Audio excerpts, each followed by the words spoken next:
It's the dictionary. Dictionary. It's the dictionary. Dictionary. It's the dictionary. Dictionary. It's the dictionary. It's the dictionary. Hello, word nerds, and welcome to the dictionary hosted by me, Spencer. This is episode F139, and let's talk about the words. The first word in this episode is another flower word, I think. It's florilegium. Florilegium. Florilegium. It is a noun from 1647. It's not flower related at all. It's a volume of writings. The synonym is anthology. Ooh, interesting. Okay. Well, then, where does this word come from if it's not about flowers and stuff? It is from the Latin florilegus, which means culling flowers. Interesting. Which is from flori plus legere, which means to gather. Okay, so legere is gathering, flori is flowers, gathering the flowers, culling them, choosing which ones you like, which ones you don't like. And there's more at the word legend. So I would have thought a volume of writings, an anthology, is all of the stuff from a certain person, a certain group, a time period, whatever. But maybe there's too much. And this florilegium would be too large if you didn't cull some of the quote-unquote flowers, aka the writings. So it's you're choosing which ones you want to put into this anthology, and that's a florilegium, and you're culling the stuff. All right, fantastic. We figured it out. Now, I must make a sound effect, and I'm not sure what to do. Oh, we're just gonna go click, click, click. Okay, now we have florin or florin. It is a noun from the 14th century. Number 1A, an old gold coin first struck at Florence in 1252. So florin, Florence, I'm pretty sure that's where that came from. We first made this gold coin, this old gold coin in Florence, so we're going to call it a florin. Was it old when they first made it? No, it was new. 1B, any of various European gold coins patterned after the Florentine florin. So, okay, I think we got to look up, what does this thing look like? This florin. And then there were other things called florins that were patterned after the original florin, but they're not the florin. It's a different kind of florin. Let's see. And it's just used in Europe, but there's also Australian. There's an Australian florin as well. Oh yeah, these look old. Now, why is it patterned after?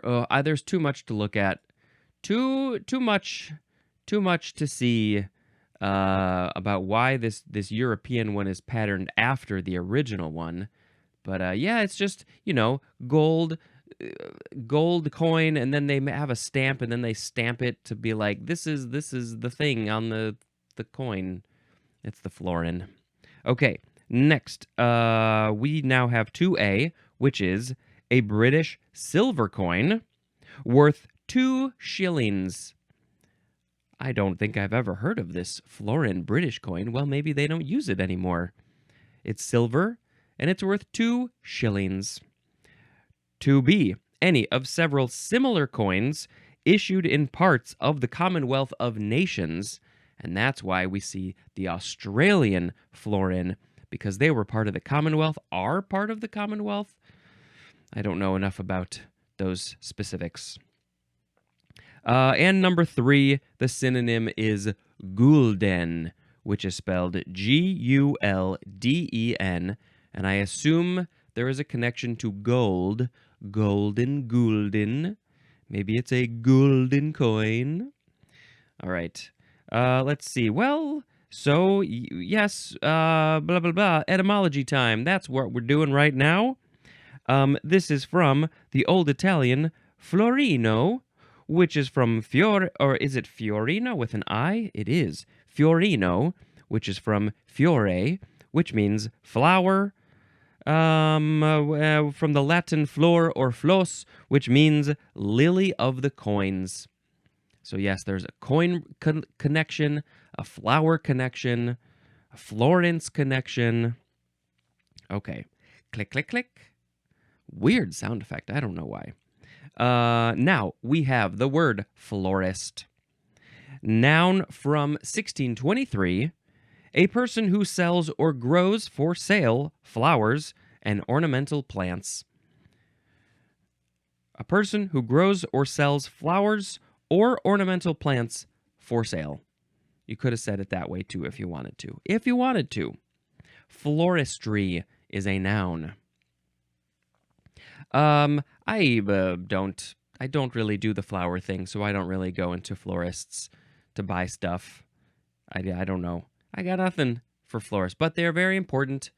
When you're having a party or a wedding, you're going to want to call up your local florist, your favorite florist, and they're going to get you all the flowers that you need. Click, click, click.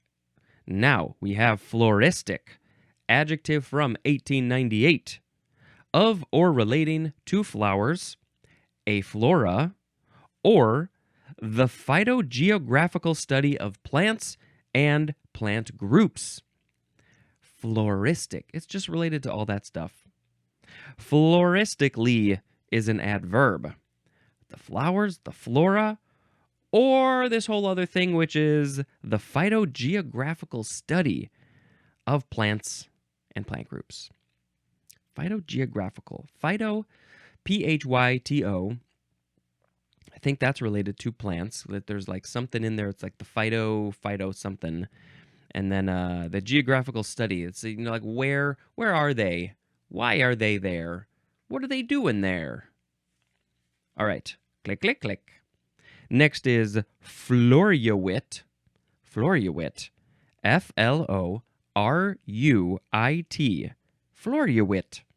Noun from 1843. This is a period of flourishing. And who or what is flourishing? It could be a person or a movement. When the movement, when the revolutionary movement was flourishing, they were in a floruit. I'm not entirely sure how to use it. Was that a correct way to use it? It's a noun. The floruit is happening.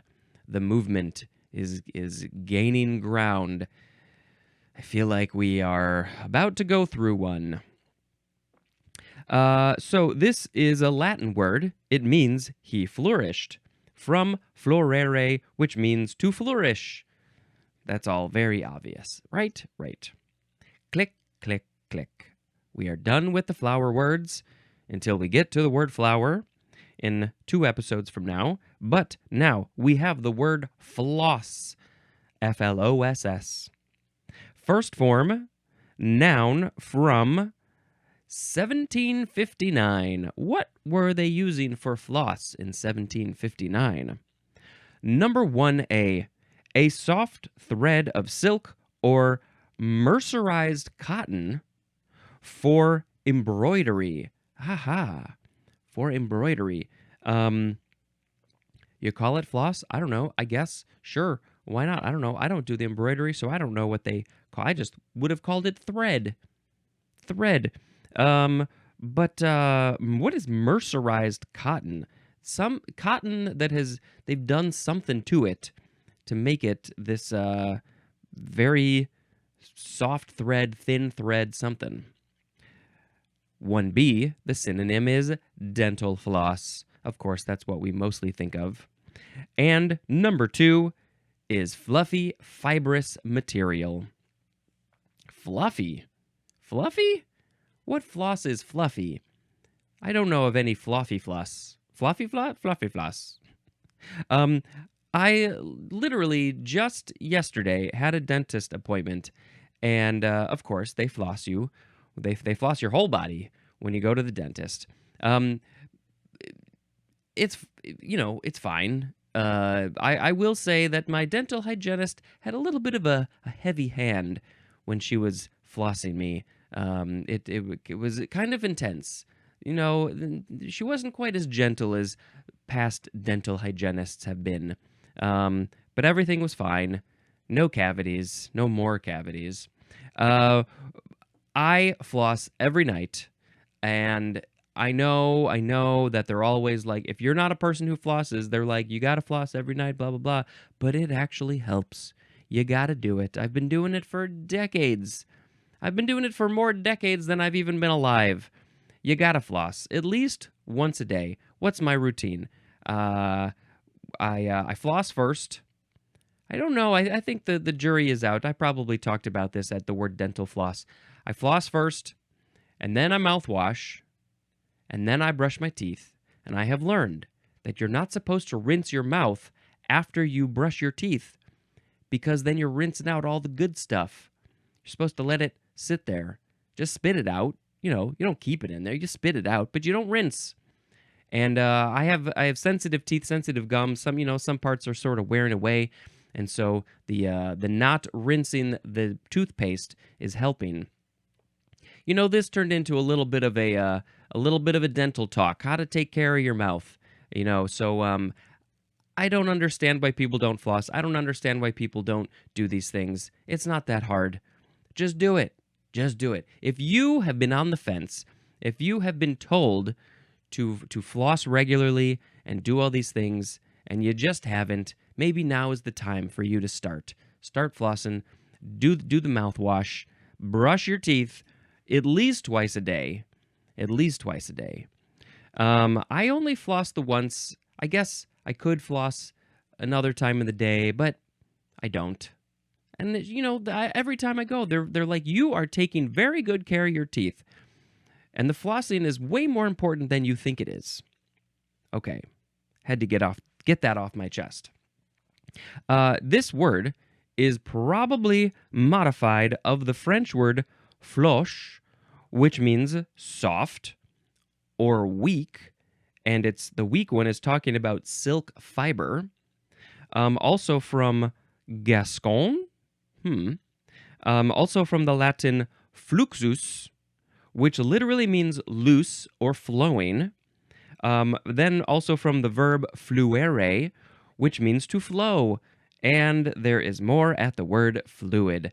So that was kind of a weird connection about flowing, being loose, weak, soft. I mean, I guess maybe it's soft, but yeah. What's your preferred type of floss? There's like waxed and no waxed. There's the sort of flat floss, but then there's also the not flat. It's just the really skinny string. There's also the floss picks, which I think have there's a benefit to them, but also you're wasting a ton of plastic. I typically just stick with the string. I don't know if I get the waxed or not. I don't know. And then I just wrap it around my fingers until they're purple. They gotta be purple, and then I just go to town, floss my teeth away. All right, moving on. Click, click, click. The second form of floss is a transitive verb from 1974. It's just a verb, and we're starting with transitive. I didn't look ahead. To use dental floss on. So my dental hygienist was transitively verbing flossing. That is not at all correct. She was, how would you say that? Transitively flossing? And then intransitive is to use dental floss. So I would be intransitively flossing because I'm doing it to myself. Usually that's how it's done. But every once in a while, maybe twice a year, somebody else is flossing you. Click, click, click, click. Next is flossy. Adjective from 1839, number 1, of relating to or having the characteristics of floss, which, as we saw before, could be fluffy, fibrous, soft, silky, mercerized. Okay. Number 2, stylish or glamorous especially at first impression. Ah, but when you look further, maybe they're not so flossy anymore. There is an example, which is flossy new hotels. They're great when they're first new, and then quickly they fall apart. Stylish or glamorous at first impression, especially at first impression. Flossy. I don't think I've ever heard of anything be described as flossy. I gotta say, I said it. Flossily is an adverb. Flossily. Okay. Interesting word there. Moving on to click, click, click, click. Flota. Flota. Noun from 1527. It's a fleet of Spanish ships. Spanish ships. I can't say that quickly. A fleet of them. It's a flota. I believe we had, we had float, and I think there was something else that we had a little while back that was all about a group of ships. Can't remember what it was. But, relatedly, click, click, click, click, click. We have the word flotation. You could also spell it with the A, which we saw a handful of episodes ago. This is, oh, by the way, flota is Spanish, so this one also is related to that. This is a noun from 1806, the word flotation. Number 1, the act, process, or state of floating. I'm in a state of floating. I'm acting as if I'm floating. Number 2, an act or instance of financing as an issue of stock. And yes, there was that whole conversation about stocks and monies and stuff about floats. Number 3, the separation of the particles of a mass of pulverized ore according to their relative capacity for floating on a given liquid. Also, any of various similar processes involving the relative capacity of materials for floating. It's all about how things float on other things. Do I need to read that again? The separation of the particles of a mass of pulverized ore. You take some ore, you pulverize it, you put it in a thing, according to the relative capacity for floating on a given liquid. So it's like you put the ore on this liquid, and does it float or not? And then you put it on a different liquid. Does it float? Does it sink? What's it doing? Is it doing a little dance? I've seen those experiments where there are take ore out of the equation. We're just talking about liquids now. That there are liquids that are at different densities, and you can literally, if you do it very gently, very carefully, there are different liquids that you can stack on top of each other because of their densities. You got to put the most dense on the bottom probably, and then you put the next dense one on top, and it can't penetrate through the first one. Maybe I should post a picture of one of those where they just stack a bunch of liquids on top of each other. And they give them different colors. I don't know if they naturally have the colors or if they put the colors in them. They probably add the colors so you can see where one liquid stops and where the next one starts. It's fascinating. Okay, now we have number 4 for flotation, which is the ability to stay on the surface of soft ground or snow. And the example of the thing that is going to be on that soft ground or snow is a tire or snowshoes. So maybe they're like, those snowshoes are rated for this much flotation. It's gonna float on this certain type of snow or whatever. I don't know. I never wore snowshoes. Should I do that someday? Just for fun. Not even in the snow. Just walking around on the grass. All right, that's it for flotation. Click, click, click. Now we're moving on to flotilla. Noun from 1711. Number 1, a fleet of ships or boats, especially a Navy organizational unit consisting of 2 or more squadrons of small warships. It's a flotilla. It's small warships. So is that why it's a flotilla? Flotilla? Flotilla the Hun? Number 2, an indefinite large number. It's very large, but we have not defined how large it is. The example is a flotilla of changes. Just so many changes. Oh my gosh, it's like you just gave me a whole bunch of small warships of changes to do. I got a flotilla of changes. Now that's going to be my weekend right there.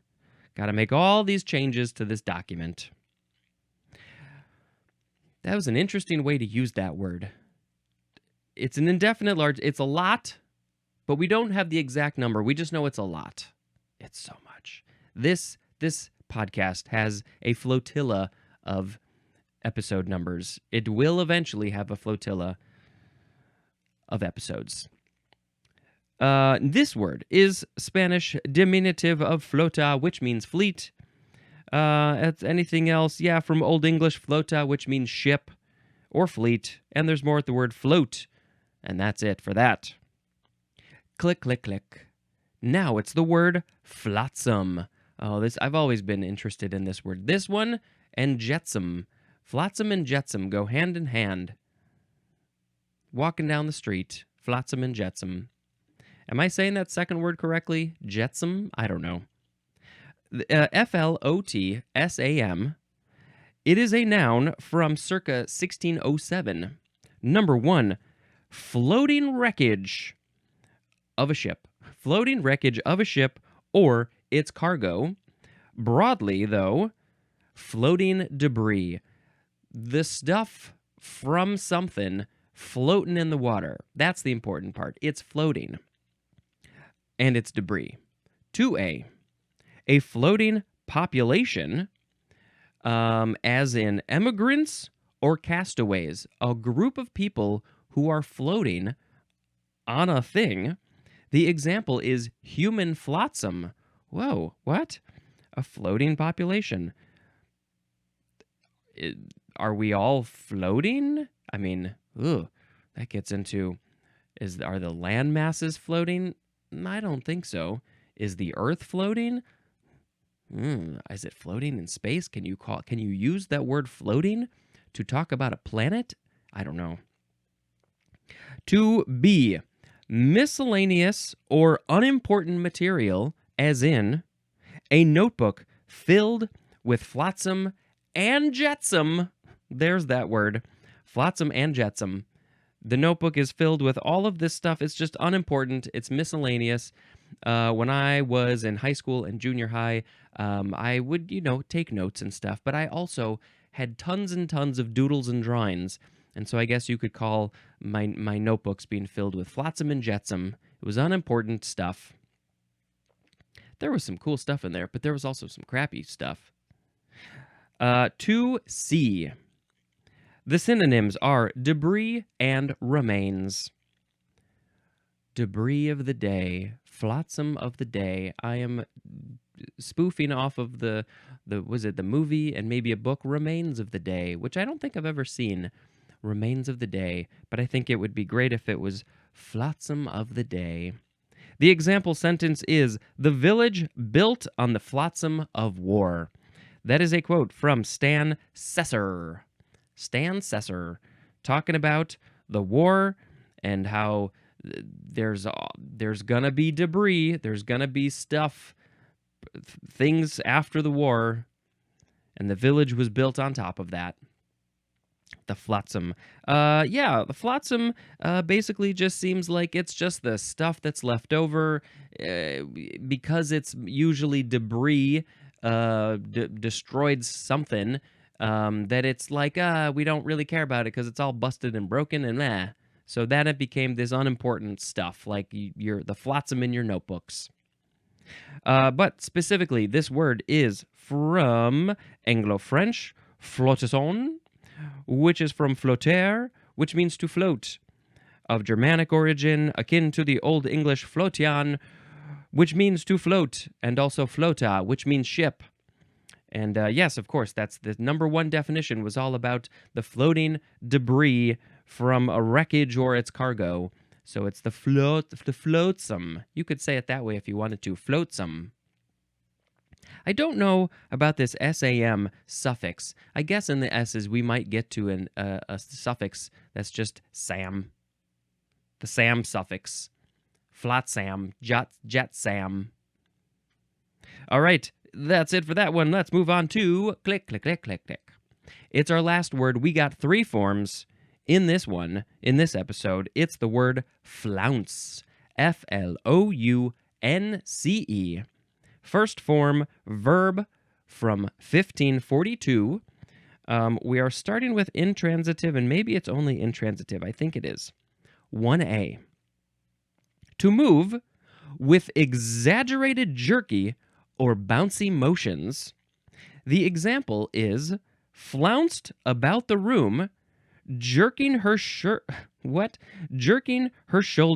gesticulating. That is a quote from Agatha Christie. So maybe that was in one of Agatha Christie's books. Flouncing about the room, jerking her shoulders, gesticulating. It's a weird way to end a sentence. Jerking her shoulders and flouncing all around the room. There's more, though, to the definition also.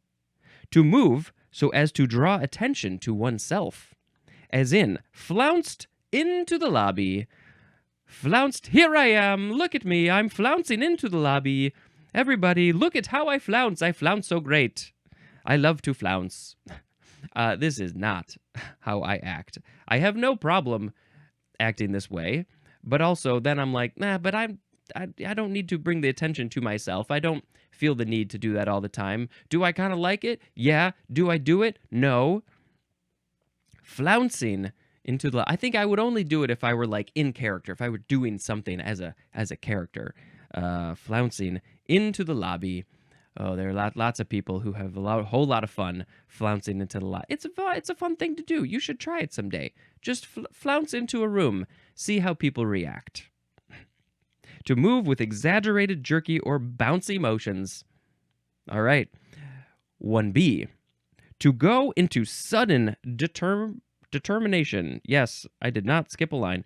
To go with sudden determination, as in flounced out in a huff. You can flounce in, and you can also flounce out. You have sudden determination. Oh, they said a mean thing to me, and I just want to leave the room because if I stay here, I'm going to say something that I'm going to regret. So I got to get out of the room in a huff. I'm going to flounce out of here. Maybe that's why I'm going to bounce. I'm going to bounce out. I'm going to flounce out. Yo, peace, dude. I got to flounce. We should be using this word in that way. Number 2, the synonyms are flounder and struggle. That's it. This word is from, perhaps, of Scandinavian origin, akin to the Norwegian word flunsa, which means to hurry. I typically think of that as flouncing out, hurrying out of here, but, I guess you could hurry into a room, hurry around a room, flouncing, why not? Click, click, click. Now it's the second form of flounce, noun from 1583, an act or instance of flouncing. Did you see that flounce? Oh, that was I haven't seen a flounce like that since 1923. Flouncy is an adjective. And the last one, click, click, click. It's the third form of flounce. Verb from 1711. Now this one is transitive. The first form, all of those definitions were intransitive. This one definition is transitive, and it means to trim with flounces. And I don't understand what that means, but we have one more form of the word flounce in the next episode, so maybe we'll get to learn a little bit more about what it means to trim with flounces. This one, I do have a little etymology, though. It's an alternative of the earlier word frounce, with an R, frounce, which is from the Middle English frouncen, which means to curl. Ooh, curling trimming. Maybe this has something to do with hair or ribbon, maybe? The plot thickens. All right, let's pick a word of the episode. You can do it too at home. After this episode airs, you've listened to it, you've watched it on YouTube, you can comment, do that. Comment or send me an email about what you think the word of the what's your personal word of the episode for this specific episode. We had today florilegium, florin, florist, floristic, floriwit, floss, flossy, flota, flotation, flotilla, flotsam, flounce, flounce. There's a couple good contenders here, I think. I think flossy is just a fun adjective. I'm not very familiar with this one. It's kind of interesting. Flotsam has always been a really good word. Flounce. I love the action. I love the idea of. I don't hear this word used so much, though. I don't think. I'm aware, I guess, a bit of a flounce, but it's not one that I'm hearing so much. And I think we need to use this word more, and also I think people should be flouncing more. People should be flouncing more. People should be flouncing more. Flounce, flounce, flounce every day. Flounce in a room. Flounce out. When you're doing a thing, you should be flouncing. That's it for that one. I guess flounce is the word of the episode. I just called it. I did it. I went ahead and I did the song, so it is now stated in stone. Haven't watched another movie, so there's none of that. I can tell you that we're watching a show on Netflix called Mo, M-O, and it is dramatic and funny all at the same time. More funny than dramatic, for sure, but, it deals with some serious stuff. It is about a Palestinian family in Houston, Texas. They've been here for a while, but they left Kuwait in 1991 during or after the Gulf War. And, this is a very realistic story that I'm sure has similar things have happened to a whole lot of people since that time, and probably other times too. Yeah, it's just about this guy Muhammad who he goes by Mo, and him trying to take care of his family, but they're also in this weird legal area of they've been here for a while. They're trying to get their asylum status. I don't know enough about the immigration situation. It's all very complicated, but they're like, that's sort of the recurring story, at least of the first season, and I'm sure it's going to go into the second season, which they're both available right now if you want to watch. And so, yeah, definitely recommend this show. It's good, it's heartwarming, it's funny. There's some nervous situations, but nothing seems to ever get too bad or scary. Yeah, a lot of racial diversity in the show too, which is great. It's just a mixture of all, and of course they talk about this stuff, and it's great. It's great. Go watch Mo. All right, that's going to be it for this episode. Thank you so much for checking it out. Please go ahead, share it, send me voicemails, emails, follow me on social media, subscribe to the YouTube, watch these on the YouTube, play all of the episodes, almost 2,000 episodes. And until next time, this is Spencer dispensing some floss from his floss container and also information. Goodbye.